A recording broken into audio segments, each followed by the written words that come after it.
All I want for Christmas is my two front teeth, my two front teeth, my two front teeth. All I want for Christmas is my two front teeth. Do do do do do do do do do. Hey y'all, welcome back to another Vlogmas video. I am Ashley at Bookishrealm, which if you're here, you probably already know that. I don't know why I felt the need to additionally add that, but welcome back to the third day of Vlogmas. We are 3 days strong. That means we have 22 days left. 22 days. I always like the countdown because it makes me feel like I've actually made some progress in my life, even though 22 more videos is quite daunting. It's like, okay, well, we've already done 3, so we can continue. We can do this. We can make this happen. So as you can see from the title of this video, I'm going to be reacting to Time's best 100 children's books. Now, of course, what I decided to do with this, the song that I chose for today is All I Want for Christmas Is My Two Front Teeth, which is a kid's Christmas song, but I'm sure there are some adults out there that can relate to this. Just a little jokey joke. Nobody take me seriously. Anyway, I thought that it would be great to do a reaction to the Times children's best 100 books of all time, because I recently did a reaction to the Amazon list of the best 100 YA books of all time, and it was rough. It was really rough. I'm expecting this list to also be rough.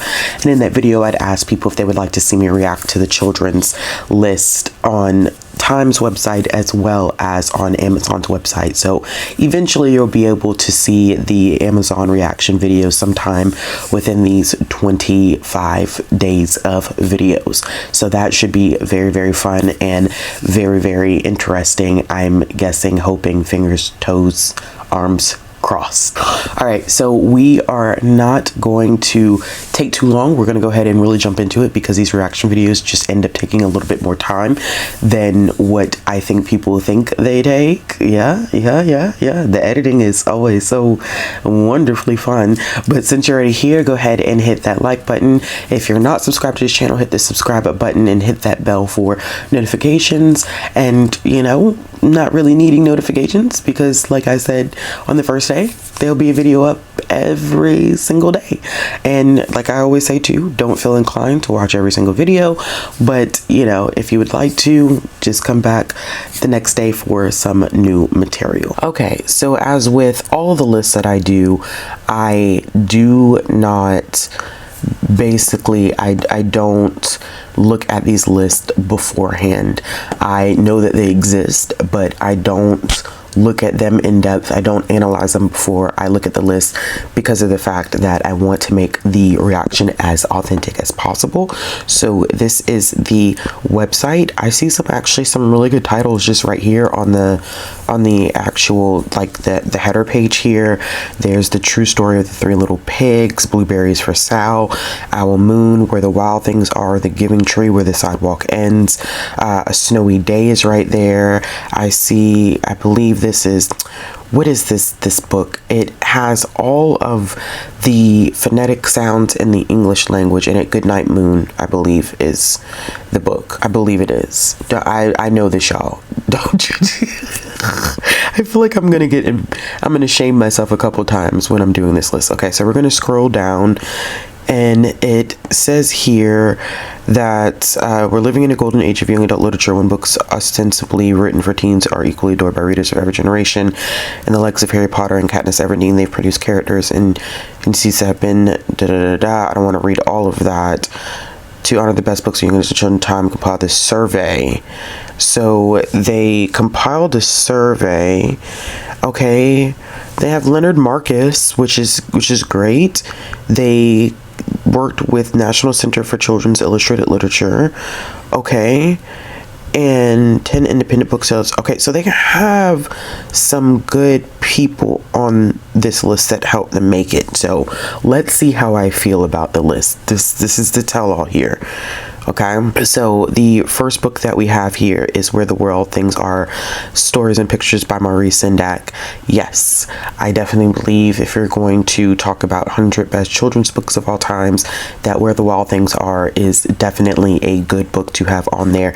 Now, something in my spirit is telling me that this is going to be primarily picture books, and I have an issue with that because there are some really great children's books that are like chapter books or larger chapter books, and even middle grade in a library setting is classified as children's. Although when I looked at the young adult list, which I'll make sure I link up in the card symbol above, there was some crossover with the middle grade making it into the young adult. So if they don't include middle grade, not a big deal, but I'm hoping that I will see at least a handful of chapter books here. The Snowy Day by Ezra Jack Keats. Now, this is such an interesting one because while we're talking about the importance of representation, The Snowy Day did have one of the first Black characters that you would end up seeing in a mainstream way, and for a Caldecott winner. I think there's only a handful of people who are Black writers and illustrators that have received the Caldecott anyway, which is disheartening, but it is a reality of it.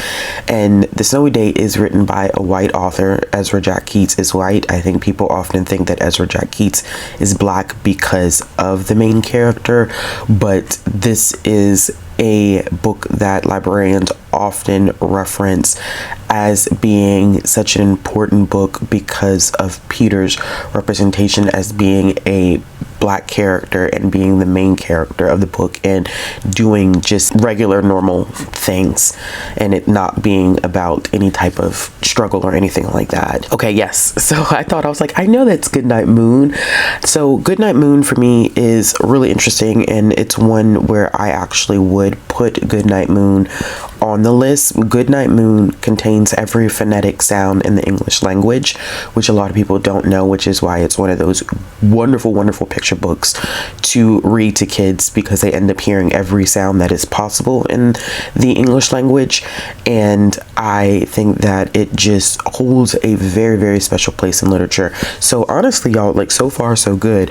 These are picture books that I think are extremely important to children's literature, and I'm pleasantly surprised so far.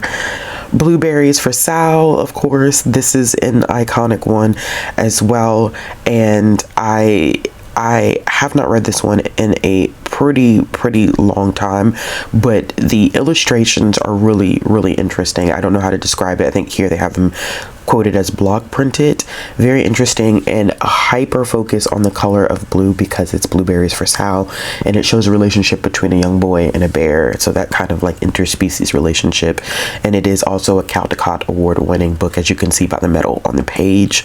Little Bear, okay, which is an I Can Read book. So if you did not know, beginner readers are what I call them, and they are I Can Read books, which are kind of like foundational books for kids when they're transitioning from picture books to chapter books. Those are kind of like the in-between stage where they're learning to read independently. Not saying that they just stop reading picture books, but I Can Read books are specifically designed to help them become more independent in their reading. So typically the way that it works is that you have children's books broken down into different categories, where you have board books are usually the first stage for like babies and toddlers, and then there's picture books, beginner readers, chapter books, those chunkier like middle grade books, and then steeping into like YA. So that's kind of like the foundational process of what we see how kids kind of transition through. Not saying that they can't go back and read picture books, or they can't go back and, you know, read whatever, but just when we're talking about the progression of literacy, that's kind of how that works. Now, Little Bear is, of course, exactly what you think. I know a lot of people are going to reference it to the TV show. This is where it started. I don't know if I have to see the rest of the list to make my decision about what its place on this list. Owl Moon, yes, another Caldecott, one by Jane Yolen, who's a very, very great picture book author, and it is one, once again, that I have not read in a very, very long time, but I would put that on this list. The Giving Tree, which is probably one of the most depressing children's books that I've ever read in my life. If you've never read The Giving Tree, I don't recommend going into it lightly. It's good, but it's sad at the same time. It's really, really heartbreaking. But Shel Silverstein is known for writing these really interesting and complex works when you're reading it from the adult perspective and really looking at what it's teaching kids. It's great. It's awesome. I definitely would put The Giving Tree on this list. I definitely would. I also see another pattern with this, and I'm going to start talking a little bit more quickly because I don't want this video to be extremely long because I'm giving so much commentary. But another pattern that I see here is that these are all older works, and I'm wondering if they're going to delve into any newer works and consider them to be the 100 best, you know, children's books of all time. True Story of the Three Little Pigs, one of my favorites of all time. I grew up reading this book. It is an alternate retelling of the Three Little Pigs is from the wolf's perspective and how he's been wrongfully convicted, and that the story that's getting told is not the true story. This is a great picture book. I would even put this book on this list, and it was, oh gosh, yeah, this book is really, it's really good. It's really, really good. It's one that I actually had to restudy while I was in library school as well. I've never read Tuesday, so I'm not going to make too much commentary on that one because I am not as familiar with that work. Okay, here goes my issue. Where the Sidewalk Ends is also a good compilation of poetry. I think it's a good introduction to poetry for a lot of children. However, we already have Shel Silverstein on this list, so I don't like the duplicating of authors. I think it is good to basically, you know, choose one of their works that you think is the most iconic. I know it makes it difficult, but for the sake of creating a very robust and diverse list, I don't think it's ever necessary to include two of the same author. Harold and the Purple Crayon, yes, I know it probably seems really, really childish, but I definitely would include Harold and the Purple Crayon. I Make Way for Ducklings. I've read this one. It's been a couple years since I read it. I have read quite a few of the earlier Caldecott award winning, and I'm sorry if you don't know, Caldecott awards are given to illustrations in children's literature, but I don't think I would include Make Way for Ducklings in this list. It's a decent picture book, but I wouldn't say that it was the 100 best of all times. And I'm not seeing a lot of diversity in this already, and we're at number 13, so I'm hoping that that changes. Olivia, I think that the illustrations in this are really, really good, but I don't know if we're looking at narrative, I don't know if I would put it as 100 best children's books of all time. Madeline, I would include Madeline. These books are amazing, and they're a little bit on the longer side, so they're a little bit more advanced picture books, but they are great. I absolutely adore them. There's so many of them to read, and I think that for some kids it is kind of their exposure to a schooling life that's very different from the American experience, because of course Madeline is from France and she goes to a French boarding school, so I would include Madeline. Anno's Journey, I'm not familiar with this one. I have not read this one, but it says here that it's to showcase the beauty of Northern Europe. So once again, here we're first of all very Western centered here, and very hyper focused on the representation of animals and white characters outside of Snowy Day, which is still by a white author. Frog and Toad Collection, yes, Arnold Lobel. These are super, super, super great in terms of how kids love them.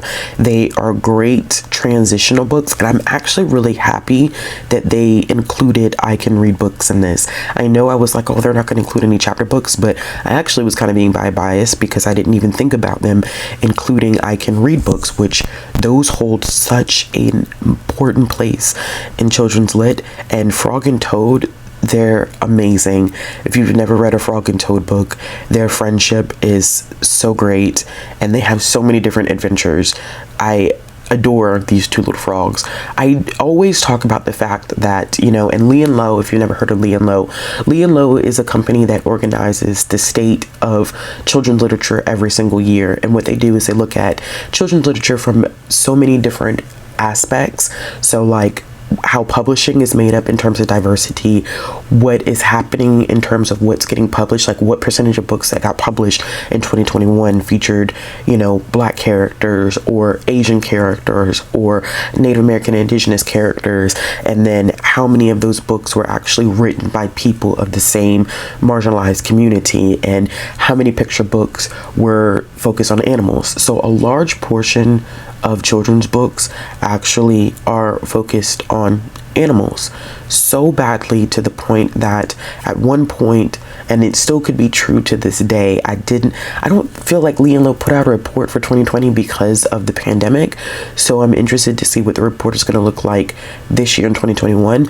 But I think, to my knowledge, it still may be true as of right now that picture books typically picture books that are published, or put it this way, picture books that are published have a tendency to have more animal representation than human representation, which is not good. It's not good at all when you have, like, you know, 50% or 60-70% of your children's books being, you know, animal based and not having actual humans in them. So it's good, but like I said, you don't want to see too much animal representation. Click Clack Moo, Cows That Type. I like the Click Clack Moo series. I'm on the fence about whether I would say 100 best, because it's a lot of children's books out there, y'all. It is a lot. And I do like this book. I do like Click Clack Moo. I don't know if I would put it as 100 best. The Study of Ferdinand. This is a good picture book. It's older. A lot of this stuff is older, y'all. A lot of this stuff. Click Clack Moo is probably one of the newer ones. But The Story of Ferdinand is a good picture book. I think that it does handle the idea of stereotyping well, but it's in the light of an animal. So it's I don't really know if that was the intention behind it. And while I think that this is a good picture book, I think that it is iconic for what it was doing in the time that it was published. I don't know if I would include it on 100 best. Pigeon books, absolutely. Mo Willems is one of the funniest children's books authors out there, and kids love pigeon books. I mean, love pigeon books. Between Elephant and Piggy and this pigeon, I don't know which one is more popular. I wouldn't be surprised if I see Elephant and Piggy on this list, but let me tell you, this pigeon is funny, and it's simple illustrations, and there's, you know, like word bubbles, but they're not really intense. It's very easy for like an earlier reader to make it through a pigeon book, and they're funny. They're a joy to read with kids, and kids love them. They're books that kids can read independently, or, you know, families can read together. Yes, I would put pigeon books on here. I don't know what pigeon book, but I would put a pigeon book on here. And it's kind of a hard sell, because I don't know would I choose a pigeon book or would I go with Elephant and Piggy? And I don't know. I'm not sure. But I would put a pigeon book. I could see why a pigeon book is on here. The Lorax by Dr. Seuss. I would not be surprised if we see multiple Dr. Seuss books, but I don't know if I would choose the Lorax or not. I think that the Lorax is an important work that does tackle the difficult topic related to environmentalism, and it twisted around and makes it fun for kids to read. But if we're talking about Dr. Seuss being on this list, I don't know if the Lorax is the one that I would necessarily choose. Corduroy is good. Corduroy is old school. It is one that I think a lot of us millennials are familiar with. Corduroy, I think Corduroy had a TV show, didn't he? And then, you know, people wanting the Corduroy bear. Yeah, but when I'm thinking about all of the children's literature that's been published, I don't know if I would put Corduroy on the list, because the list right now for me is skewing heavily to animals and classic children picture books. We have a couple of modern in there with like Pigeon, Click Clack Moo, but a lot of these are skewing to older titles, and there's nothing wrong with that, but making a balanced list to me is so important. I Want My Hat Back by John Klassen. This is a good one. It's about a bear literally who is trying to find his hat. I think it's enjoyable. I still don't know if I would put this one 100 best. Miss Rumphius, I have not read this one. I don't know much about it, so I'm not going to say it. All I can see here is that it looks like it is a white character. So once again, we're not seeing a lot of diversity. Brave Irene, I have read this one. I don't know that I would actually put this on this list. Once again, still not seeing a wide variety of diversity. 25, well, that was book 24, 25 books in. I do like this book, Alexander and the Terrible, Horrible, No Good, Very Bad Day. As an adult, I enjoy this book, and let me tell you why. Because there are days as an adult where I feel like literally everything goes left, and it just keeps getting worse and worse and worse and worse and worse and worse and worse, and it just won't stop. And Alexander and the Terrible, Horrible, Very Good, No Good, Very Bad Day literally is the epitome of every adult experience, except from the perspective of a child. It is funny. It is a classic. I think I would have had this one on the list. I do like that book a lot. The Cat in the Hat. Okay, so here we go again. Multiple spots with Dr. Seuss. I'm not surprised. I was expecting this to happen. I still don't know that I would even go with The Cat in the Hat. I don't know really which one I would choose, to be honest with you. And it's funny because I think that I'm glad that they still maintain putting Dr. Seuss on here even after the whole Dr. Seuss Carfunkel that happened earlier this year. If you didn't know anything about it, I did do a full video on it, but I'm happy that they still decided to put them on this list and have him represented. But I don't know. I would have to go back through and kind of look at some titles and make that decision, but I don't think I would choose The Cat in the Hat either. I understand why they chose The Cat in the Hat. There's a lot of popularity there. It's a lot of people's introduction to Dr. Seuss, but I don't know if I would choose that as one of his best works. Press Here. Okay, I'm gonna be so biased about this. I'm gonna be super biased about this. Press Here is one of the best storytime books to use ever, because it is so like reader involved, meaning that the book actually is giving you instructions where it'll be like, press here, shake the book, blow this, and then like you'll see different things happen on subsequent pages as a result of the action that you did on the previous page. And kids love this book. I love this book. It makes story time so fun. I love Press Here. I would put Press Here on this. I love interactive picture books because I think it gets kids going, and kids are just so, they're so different from adults in that small things like this are so wondrous to them. Like, oh my gosh, I pushed the page, on the next page all these things happen, and it amazes them. And that innocence is what makes books like this so good, because they enjoy it. Whereas like an adult reading this would be like, yeah, okay, like it's not that serious. But watching a kid's face light up when they read a book like this, it's priceless. I absolutely love it. The Day the Crayons Quit, I would include this one as well. It is hilarious because the crayons have decided that they are no longer going to be used, and the explanations behind it are quite funny. If you've never read The Day the Crayons Quit, I would definitely recommend it. Here we go, another Ezra Jack Keats book. This is still Peter, by the way. Peter is the boy, like I said, that's represented in all of these books by Ezra Jack Keats. I can't remember how many books feature Peter, but duplicates. I hate seeing duplicates. I don't like seeing duplicates. The Garden of Abdul Ghazazi. I have not read this one at all, so I can't really make commentary on it and its place here. However, I have read stuff by Chris Van Allsburg. Is the same individual that has illustrated The Polar Express and Jumanji, and there's no words. It's literally just illustrations, and they're typically really, really good, but I haven't read this one, so I won't say much about it. Another Dr. Seuss. Yertle the Turtle and other stories, which I do like Yertle the Turtle, but 3 Dr. Seuss books. 3 Dr. Seuss. Once again, we're not really seeing a lot at 31 books. This is book number 31.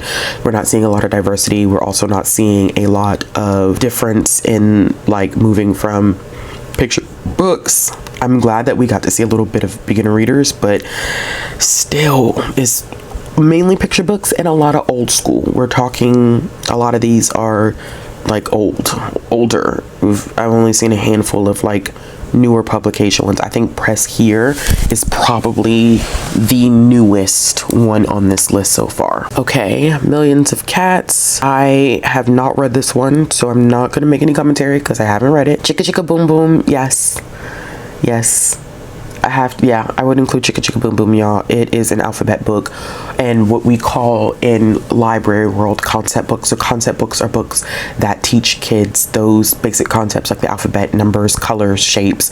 And Chicka Chicka Boom Boom is also another one that is great to use in story time to teach kids the concept of the alphabet. So I would include Chicka Chicka Boom Boom. Bear Called Paddington. Oh, Paddington is an iconic bear, like they say here. He really is an iconic bear, but would I include him? Probably not. Winnie the Pooh, which is our first kind of semblance out of picture books. It's our first kind of step out of it. Winnie the Pooh is a classic. Not my favorite, but that doesn't mean that he shouldn't be included. So it does hold its place, Winnie the Pooh, but I'm not a big Winnie the Pooh fan, you know. Tale of Peter Rabbit by Beatrix Potter. It's a lot of animal stuff on here, like a lot of animal stuff.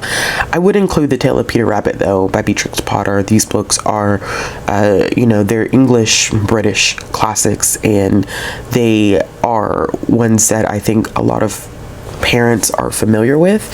And yeah, there were a lot of great picture books by Black authors that came out around this time, and I don't know why I haven't seen any yet.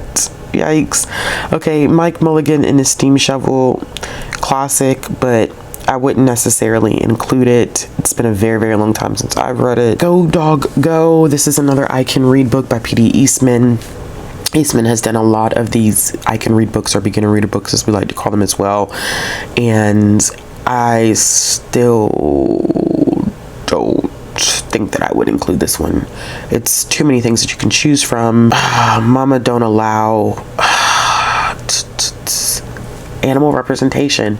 See, this is what happens. I get my hopes up about these lists and they start off good and then they start losing traction and then it's not what I was hoping. Yikes. Okay, I haven't actually read this one, so I'm not gonna say anything about that.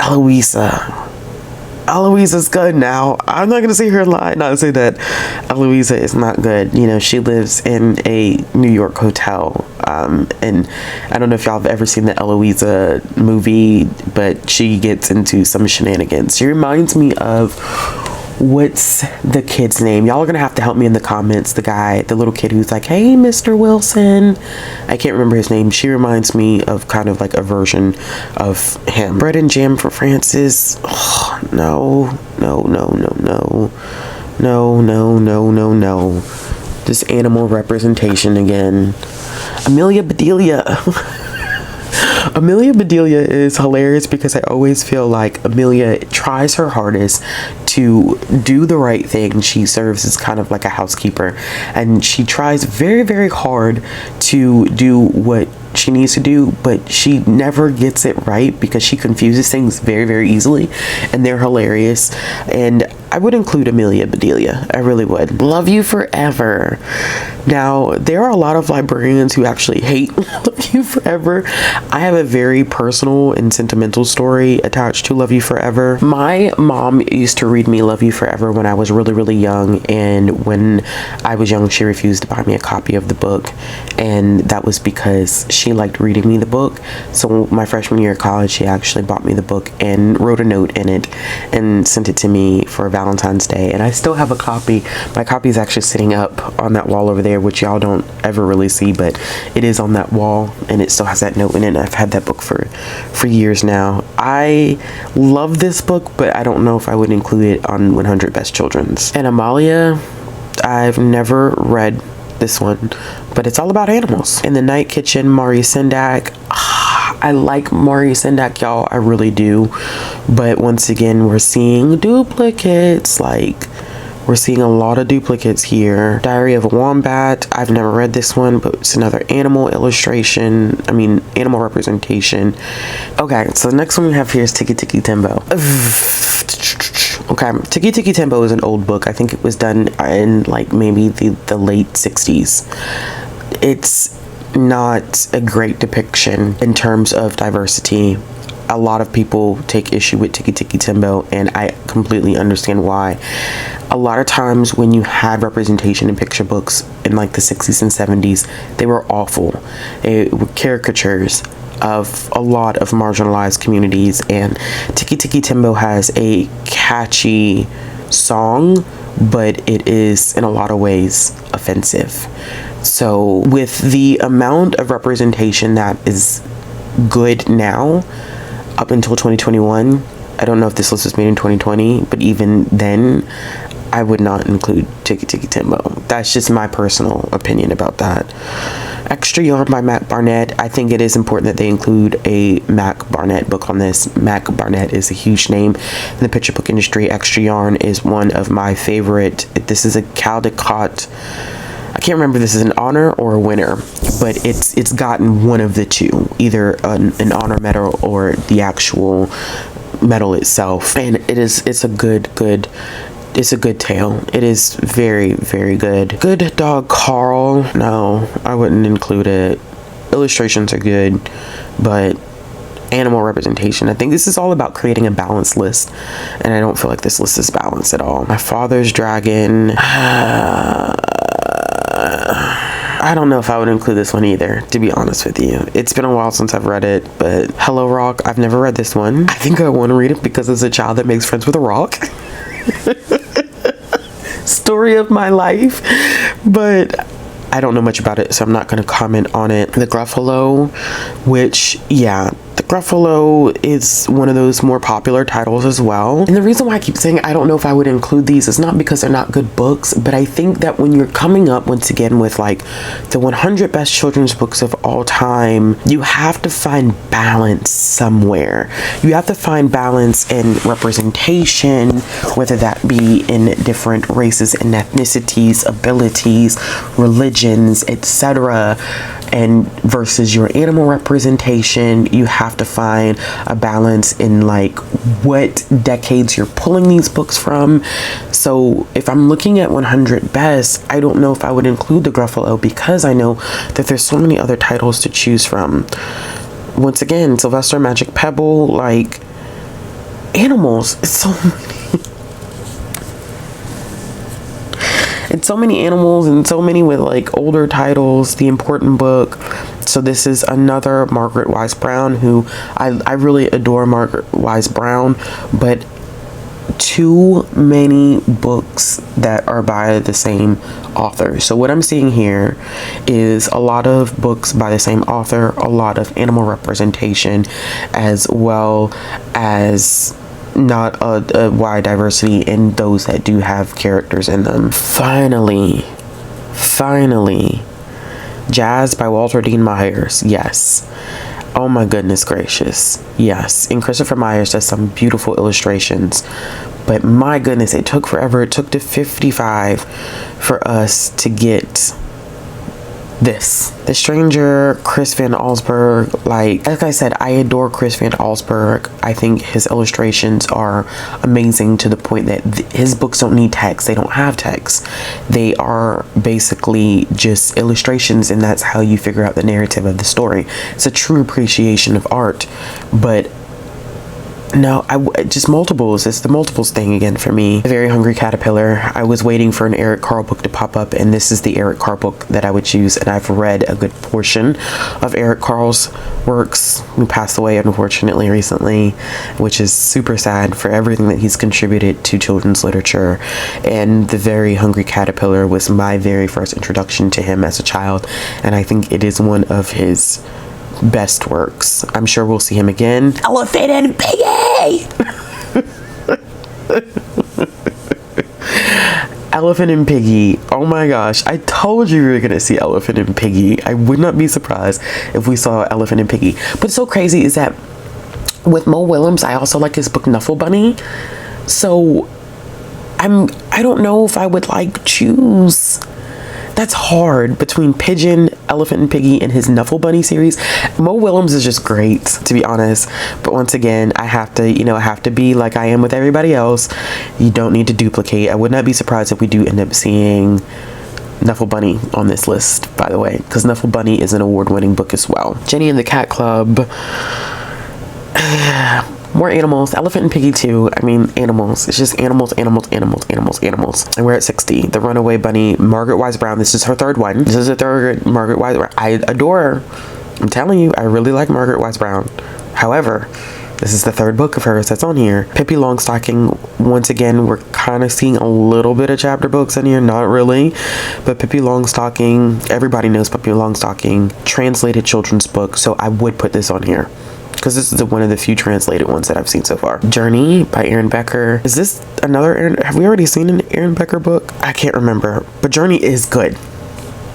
Aaron Becker has another one. What is the other one? I can't remember though. Journey is a good one. For this list though, for this list that they've compiled, I don't know if I would keep this on, because they just keep adding the same stuff. Green Eggs and Ham. Oh my gosh, this is like the fourth Dr. Seuss book. Green Eggs and Ham is one of my favorites though, but goodness gracious, the fourth one. The Red Balloon. I've never read this one. This one actually might be translated too, and I've never read it. I also am glad that they put a picture book with real photography in it.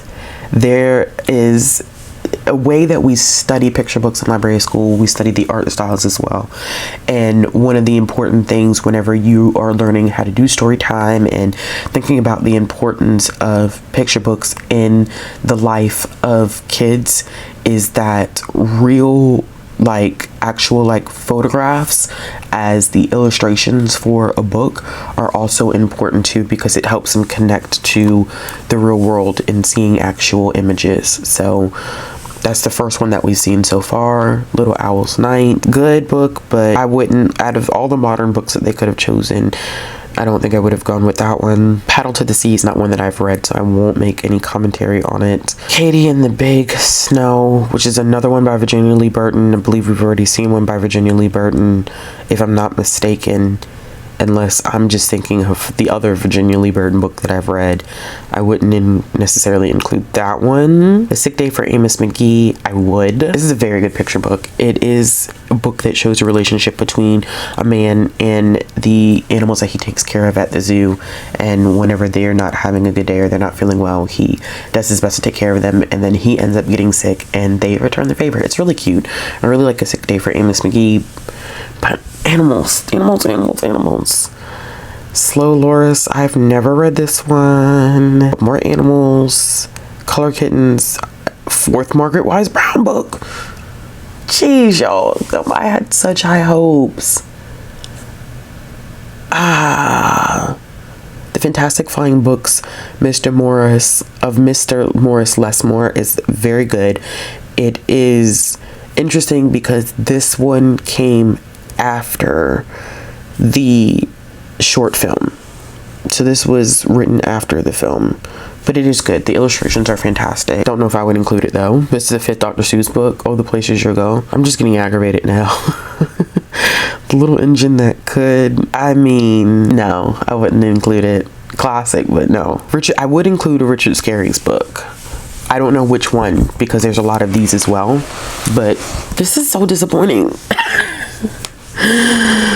The New Kid on the Block. I haven't read this one, so I won't make any commentary on it. How Rocket Learned to Read by Todd Hills. Rocket books are good, but in the context of this list again, like I said, because I'm going to keep saying this, just because I wouldn't include it doesn't mean that it's not a good book. But there's too much animal representation. The Stinky Cheese Man and Other Fairly Stupid Tales. Now, I do like this book a lot, but we already have a book by John on this list, so which was the True Tale of the Three Little Pigs. I always mess that title up, but you know what I'm talking about. The story of Babar, that little elephant. I like Babar. I adore Babar, but this list is so not balanced. Oh my god, this list is not balanced. I've never read this one, by the way, but I'm just kind of... Grandfather's Journey by Alan Say is so good. It's really, really good. It's a story of immigration. I want to say like the narrator, which is the author, it's about his grandfather's journey immigrating from Japan to the United States. I would include that one. It's so good. We're the Ship. Why did it take to 81 to get to something by Kadir Nelson? I'm so confused by this. I'm so confused by this. We're Going on a Bear Hunt. I really like this book. But it just, oh man, Arthur's Nose. I would include Arthur on here, and it's interesting to see the transition of what Arthur used to look like and what he ends up looking like later on in the books and on the TV show. It's cool. Yes, I was wondering if we were going to get to any Numeroff. Like, oh yeah, you know, if you give a mouse a cookie, if you give a pig a pancake, like, books are great. And I know it's animal representation again, so they clearly did not have any balance here. Okay, I have not read this one. Sayonara Mrs. Cackleman, but I have a feeling that this rep is not good. This rep already from the cover does not look good. It looks very caricature, like Miss Nelson is missing. Yes, but just the lack of diversity. Lily's Purple Plastic Purse by Kevin Henkes. I love Kevin Henkes. He has a lot of great books.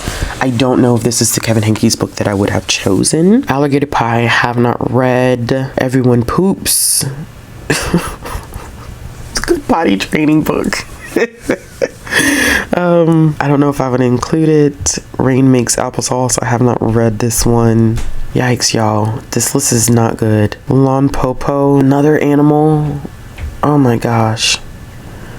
The Bears and Bears. I would include the Bears and Bears. No animals again, but Bears and Bears are definitely, yeah, they deserve to be on this list. Mr. Popper's Penguins. It's been years since I've read this, but you know, yeah, it's been years. Library Lion. I haven't read that one. The Real Mother Goose. I don't think I've ever read this one either, to be honest with y'all. Those last two I've never. Harry the Dirty Dog. Yeah, I like Harry the Dirty Dog, but I think I'm just kind of aggravated by this list. Why at 97 are we just getting a chapter book, really? So we had Pippi Longstocking, we technically had Winnie the Pooh, and those are definitely more on the chapter book end, but this is completely random at 97. We throw in Out of My Mind by Shan Draper. Absolutely love her. Why are we waiting till 97? Sorry y'all, I think I have the hiccups too. The Pokey Little Puppy. No. Pete the Cat. Okay. There are a couple animal books that I think I definitely would have included on this list. Elephant and Piggy. It would be between Elephant and Piggy and the Pigeon books. Definitely the Bears and Bears. And Pete the Cat. Pete the Cat is the coolest cat in children's books. And he has... he has so many, oh my gosh, the hiccups. He has so many interesting stories. I think my favorite one is Pete the Cat and his 4 groovy buttons. That's one of my favorites, but I definitely would include a Pete the Cat. And the last one is Stella Luna. Oh my god. I can't. So let's have a little chit chat about how that list was not good at all, and the things that I take issue with. That list was not diverse at all. It only included a handful, not even a handful. I can count on my fingers, really, how many authors of color, how many characters of color were featured on that list. So much wrong with that list is what's so much wrong with children's books in publishing. Too much animal representation, too much leaning towards old school titles and not towards more modern tales. I think you have to be balancing that. Not enough balance between picture books and chapter books at all, because we're talking children's books. You have to include chapter books in that. Throwing in Sharon Draper at the end of that list is like a slap in the face, considering that there are so many more books that could have been included. There was no Christopher Paul Curtis on that list. There was nothing on that list that I grew up with. I thought maybe with some hopes with like what was like who was brought in to kind of help with that, but clearly we're still not finding any balance in what we're choosing, and that's super problematic to me, that these lists are being touted as 100 best, and people look at these lists and they use them as guiding points, and this was not a balanced list at all. Not in age, not in demographic, not in content, nothing. And I'm just, oh man, these lists are so disappointing. I know that everybody's asking me to make my own list. I want to read a little bit more, and then I think maybe sometime next year, towards the end of the year, I will make my list, because I just can't see how these lists are being hailed as iconic and important, because in my humble opinion, they're not. This is not well balanced at all. There was no Mildred Taylor on there, y'all. There's so many books that are missing from this list. There was no representation of Jerry Pickney on that list, which is disrespectful. That's just straight disrespectful that Jerry Pickney, none of the Pickney family was on that list. None of them. No John Steptoe. And these are just black authors, children's authors that I'm naming out. I mean, I can't even get into any other, I'm not even talking about any other racial or ethnic group yet. Oh, what a great way to start my day. Wow. Y'all let me know your thoughts down below in the comment box. That's really freaking irritating, but y'all let me know your thoughts in the comment box below. Make sure you hit the subscribe button if you want to see more content. Hit the bell for notifications. Looking for ways to support my channel. All the links be down in the description box below. I knew I was going to get aggravated. I knew I was going to get aggravated after seeing this list. I knew. And if that's times, Amazon is really going to make me hot. Okay. All right. Y'all have a good day. Come back tomorrow for another video, and everything's gonna be fine.